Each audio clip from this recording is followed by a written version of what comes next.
નમસ્કાર ખેડૂત મિત્રો, ગુજરાત સરકાર દર વર્ષની જેમ આ વર્ષે પણ ખેડૂતો પાસેથી ટેકાના ભાવે કપાસની ખરીદી કરશે. દર વર્ષે ખેડૂતોએ નજીકના ખરીદી કેન્દ્ર પર જઈને ઓનલાઈન રજીસ્ટ્રેશન કરવાનું રહેતું હતું, પરંતુ આ વર્ષે ખેડૂતોએ પોતાની જાતે જ ઓનલાઈન રજીસ્ટ્રેશન કરવાનું રહેશે. ત્યારબાદ જ ખેડૂત પોતાનો કપાસ ટેકાના ભાવે વેચી શકશે. તો આજના વિડીયોમાં આપણે ઓનલાઈન રજીસ્ટ્રેશન કેવી રીતે કરવું અને તેના માટે કયા કયા ડોક્યુમેન્ટની જરૂર રહેશે તેની સંપૂર્ણ માહિતી મેળવીશું. ખેડૂત મિત્રો, વિડીયો શરૂ કરતા પહેલાં ગુજરાત સરકારે જે પરિપત્ર બહાર પાડેલ છે તેના વિશે વાત કરીએ. આથી સર્વે ખેડૂત ભાઈઓને જણાવવાનું કે ભારત સરકારના કોટન કોર્પોરેશન ઓફ ઇન્ડિયા એટલે કે CCI દ્વારા વર્ષ 2025-26માં ટેકાના ભાવે કપાસની ખરીદી માટે તારીખ 1/9 થી તારીખ 30/9/2025 દરમિયાન માત્ર કપાસ કિસાન એપ્લિકેશન મારફત ઓનલાઈન રજીસ્ટ્રેશન કરવામાં આવશે. રજીસ્ટ્રેશન કરાવ્યા વિના કોઈપણ ખેડૂતનો કપાસ CCI દ્વારા ખરીદવામાં આવશે નહીં, જેની નોંધ લઈ ખેડૂતોને સમયસર કપાસ કિસાન એપ્લિકેશનમાં નોંધણી કરાવવાની. આથી સલાહ આપવામાં આવે છે કે ખેડૂતો રજીસ્ટ્રેશન નીચે મુજબ સ્ટેપ અનુસાર કરાવી શકશે. સ્ટેપ 1માં સૌપ્રથમ આપના મોબાઈલમાંથી કપાસ કિસાન એપ ડાઉનલોડ કરી જે ગૂગલ પ્લે સ્ટોર અથવા એપલ આઈ સ્ટોર પર તારીખ 30/8/2025 સુધીમાં ઉપલબ્ધ થશે. ત્યારબાદ ખેડૂતોએ પોતાની પાસે passport size photo, mobile number update થયેલ, બેંક ખાતા સાથે લિંક કરાવેલ આધાર કાર્ડ 7, 12 તથા 8 કે જેના કપાસનું વાવેતર લખેલ હોય તેવા નવીનતમ આધાર અને જો લખેલ ના હોય તો તલાટી કમ મંત્રીનો સહી સિક્કા સાથેનો દાખલો સાથે રાખવાનો રહેશે. જણાવેલ સમયગાળામાં સ્વનોંધણી પોતાના મોબાઈલમાંથી પૂર્ણ કરવાની રહેશે. તો આ રીતે ગુજરાત સરકાર દ્વારા એક પરિપત્ર બહાર પાડવામાં આવ્યો છે. ખેડૂત મિત્રો, હવે આપણે વાત કરી લઈએ કે તમે જાતે જ તમારા મોબાઈલમાંથી ઓનલાઈન રજીસ્ટ્રેશન કેવી રીતે કરી શકો છો. ખેડૂત મિત્રો, તમારે મોબાઈલમાં પ્લે સ્ટોર અથવા એપલ આઈ સ્ટોરને ઓપન કરી લેવાનું રહેશે, જેમાં તમારે કપાસ કિસાન સર્ચ કરવાનું રહેશે. તમારી સામે આ પ્રકારે એક એપ્લિકેશન આવી જશે, જેને તમારે ઇન્સ્ટોલ કરી લેવાની રહેશે. એપ્લિકેશન ઇન્સ્ટોલ થઈ ગયા બાદ તમારે તેને ઓપન કરી લેવાની રહેશે. એટલે તમારી સામે આ પ્રકારે એક પેજ ઓપન થઈ જશે, જેમાં તમારો મોબાઈલ નંબર દાખલ કરવાનો રહેશે. મોબાઈલ નંબર દાખલ કર્યા બાદ તમારે જનરેટ OTP ઉપર ક્લિક કરવાનું રહેશે. એટલે તમારા મોબાઈલ ઉપર એક OTP આવશે, જે તમારે અહીંયા દાખલ કરી દેવાનો રહેશે.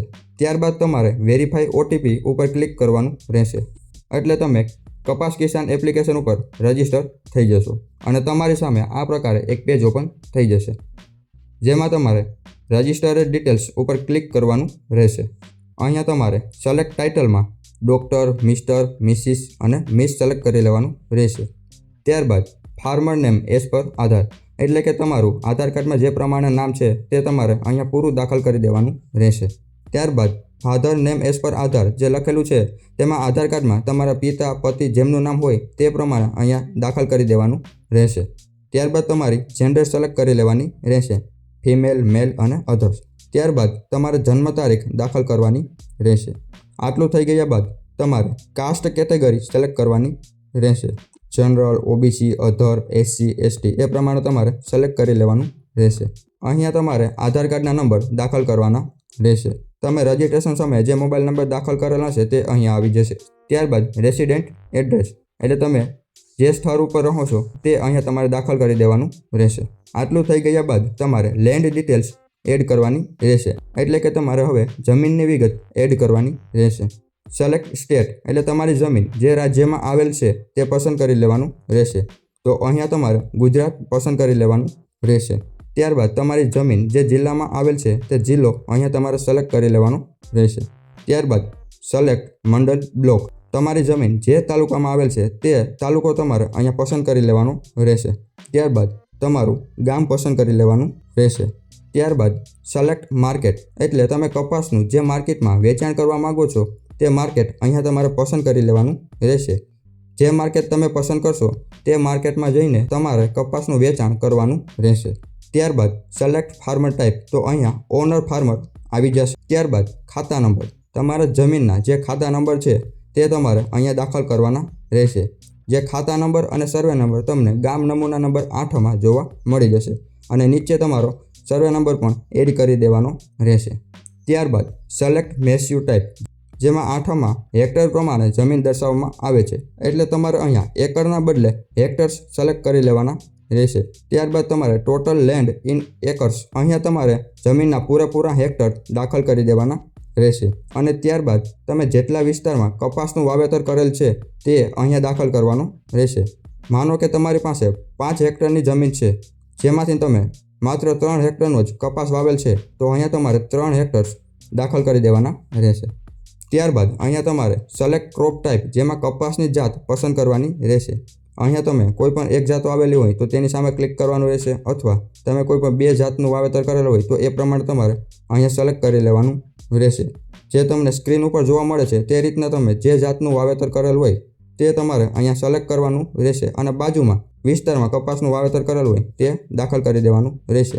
અહીંયા ધારી લઈએ કે આપણે 2 પ્રકારના કપાસનું વાવેતર કરેલ છે, જેમાં ટ્રેડિશનલ ક્રોપમાં આપણે 3.88 હેક્ટરમાં વાવેતર કરેલ છે અને HDPS કપાસનું આપણે 2 હેક્ટરમાં વાવેતર કરેલ છે. તો તમે જે રીતે વાવેતર કરેલ હોય તે રીતના અહીંયા તમારે જમીન એડ કરવાની રહેશે. ત્યારબાદ તમારે ડોક્યુમેન્ટ અપલોડ કરવાના રહેશે, જેમાં આધાર કાર્ડ અને ફાર્મરનો ફોટો અપલોડ કરવાનો રહેશે. અહીંયા અપલોડ ઉપર ક્લિક કરશો એટલે તમે ગેલેરીમાંથી ફોટો અપલોડ કરી શકશો. તો અહીંયા તમારે આધાર કાર્ડની આગળ અને પાછળની સાઈડ અપલોડ કરવાની રહેશે અને ત્યારબાદ ફાર્મરનો ફોટો પણ તમારે અહીંયા અપલોડ કરવાનો રહેશે. ત્યારબાદ નીચે અપલોડ ડોક્યુમેન્ટ્સ PDF ઓનલી જે લખેલું છે, જેમાં તમારે જમીનના 7, 12 અને 8ની PDF બનાવવાની રહેશે અને તે અહીંયા અપલોડ કરવાની રહેશે. તો આ રીતે તમારે ડોક્યુમેન્ટને દાખલ કરી દેવાના રહેશે અને ત્યારબાદ સબમિટ રજિસ્ટ્રેશન ઉપર ક્લિક કરવાનું રહેશે. તો તમારી સામે આ પ્રકારે એક મેસેજ આવી જશે, જેમાં લખેલું આવશે કે registration successful, your request has been taken for farmer registration, waiting for approval, we will notify once is approved. એટલે કે તમારી અરજી સફળતાપૂર્વક થઈ ગઈ છે, પરંતુ હજી સુધી આને અપ્રુવલ મળ્યું નથી. જ્યારે પણ અપ્રુવલ મળશે ત્યારે તમને એક મેસેજ મોકલવામાં આવશે. તો મિત્રો, આ રીતે તમે ઘરે બેઠા ઓનલાઈન કપાસનું રજિસ્ટ્રેશન કરી શકો છો. જો મિત્રો તમને આ વિડીયો ઉપયોગી લાગ્યો હોય તો આપણી ચેનલને સબસ્ક્રાઈબ કરવા વિનંતી અને વિડીયોને લાઇક અને શેર પણ જરૂરથી કરજો. આજના વિડીયોમાં બસ આટલું જ. મળશું એક નવા વિડીયોમાં નવી માહિતી સાથે.